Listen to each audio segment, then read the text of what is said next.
Let me guess, your stock growth isn't really happening and your conversions are also a bit lacking behind, and you're thinking to yourself, let me check what the competitor is doing. And you look at their website and it might actually look a bit better than ours. Ooh, they have this new feature. And you're thinking to yourself, maybe we should try that too. But you actually know that is not a strategy. That's just reaction. It's a bit of fear of doing something wrong or missing out on something. And if you're not careful, you end up running in circles and you actually are going to tank your sales even more, and not because of the reasons why you think. Now in this video, I want to explain why the competition is more deadly than you think and what you can do and what you need to do instead to actually grow and scale. Now, if you wonder who is this guy, well, I'm Marc Uitterhoeve, and for the last 8 years, I've been working with more than 60 e-commerce brands and growing their store. And even them, they are looking at their competitor.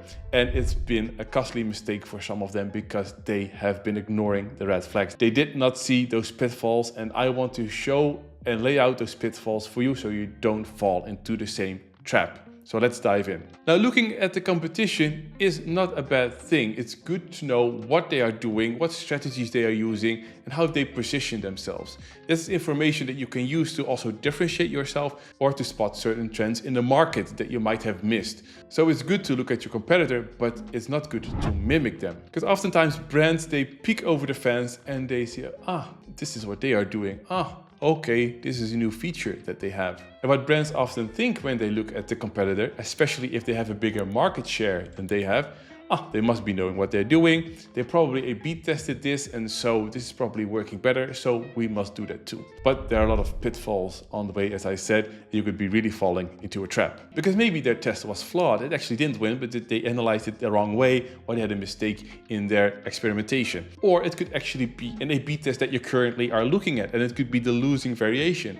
Maybe they haven't even implemented it, and this is actually more common than you think. Or it could be because of a hippo, the highest paid person's opinion. They just wanted that change to happen, and therefore it happens because the CEO or the founder or the manager says it has to happen. You know just as well as I that that really happens. Things are getting implemented without being tested and without knowing what the consequences are. So you actually might be implementing something that actually is a mistake. But more than that, actually copying the competitor, looking what they're doing and copying the competitor is a sign that you're stuck, that you don't know what to do. There is no clear vision, so it actually is a red flag. When you feel the need to look at the competitor, and you feel it very often, you need to take a step back and sit down. What is the problem here? What are we struggling with? And work on that. Because if you're just going to blindly copy what a competitor does, you're basically just like repainting the wall every time there's a patch without realizing there's a leak that is actually causing the wall to stain. So you're only delaying the inevitable. And don't get me wrong, I understand like the urge to check them out, but if you're going to blindly copy the competitor, then it's not going to solve the problems that you have, or it's not going to utilize the opportunities that you have, because you don't know what opportunities you actually have or what bottlenecks you have, because you're just copying what someone else is doing. And more than that, it's making you also less unique. You're just going to look like the other brands, and when people come to your site, it's not like, hey, this is this particular brand and I know what they stand for and this is the personality they have. You're just like any other brand out there. So what can you do instead? What can you do instead of looking at the competitor, copying their mistakes, copying their identity, and just becoming one of the many and actually tanking your sales as a result? Well, there is a framework that you can use. And the first step is to understand your customer. Reach out to your customer, like even call them. Like calling customers is like done by almost zero brands. The ones that do are actually the bigger brands because they see how effective it is. But get their feedback, know what they want. What are their goals? What are their pain points? How can you solve their problem? How can you fill in the gaps? If you know what triggers them, if you know what's stopping them, then you can implement these things on your site. You can fix them or you can add them on your site. And then you're plugging the holes that are on your website. Now, besides reaching out to them, you can also just mine the reviews and their feedback.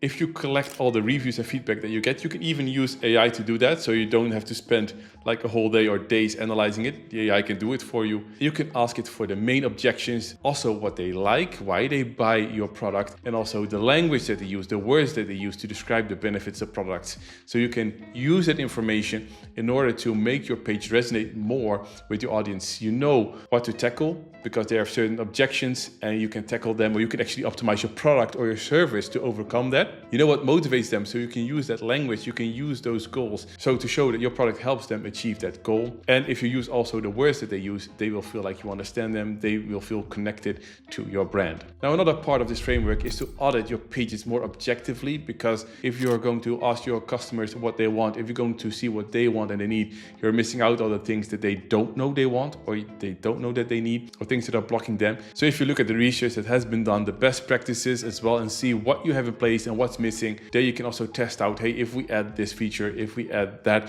if we change our copy in that way, will that help? Will this framework, will this technique, will this copywriting framework improve our performance? Plus, it also helps you decide if you're focusing on the right page. Maybe your product page isn't the issue.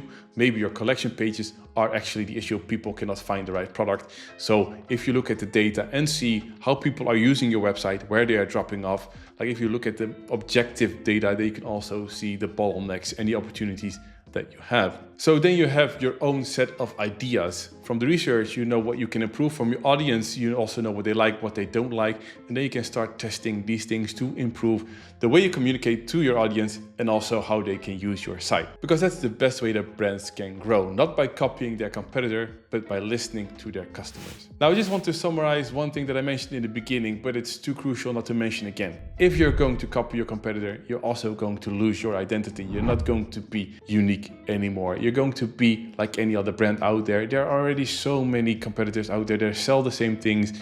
And if you also sound like them, if you act like them, if you smell like them, then people, they don't know where to buy from, and they're probably not going to buy from you because there are a zillion other alternatives to choose from. Be unique. Don't be afraid to be yourself. Then the conversions will follow. Now, if you feel like you could use some help in order to decide what your customers want, how you can be unique, and what you need to do in order to be yourself, and how you can communicate that in an effective way to your audience so that they can buy from you, then be sure to check the link in the description and join our community, in which we have solid frameworks that are proven and that help you scale your brand and to find your own identity and to make sure that more of your customers convert. And once you do that, be sure to check out this video in which I show you what you need to do in order to have good A/B tests on your store that actually will move the needle.